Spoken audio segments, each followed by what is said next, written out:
I chose to study English literature at Auis because the English department here provides a totally distinct curriculum in the region. Besides gaining so many skills like critical thinking, reading, and writing, we also get to experience numerous national and international opportunities, such as the World Disability and Rehabilitation Conference in Sri Lanka, which I'll be attending this November. What makes me happy about AUIS is that we have a class called Introduction to Disability Studies, and that class has really played a crucial role in spreading awareness about disability on campus. For instance, I'm capable of doing my exams on my own using my voiceover. AUIS community is truly the best for literature enthusiasts. There are so many clubs like Creative Writing Club.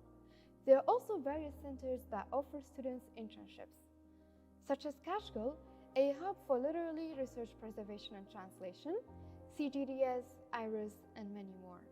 We also have a literary journal and a digital newspaper, AUIS Voice, that features students' writings and talents. AUIS is incredibly supportive of me. I love how understanding and flexible my professors are to making my educational journey as accessible as possible.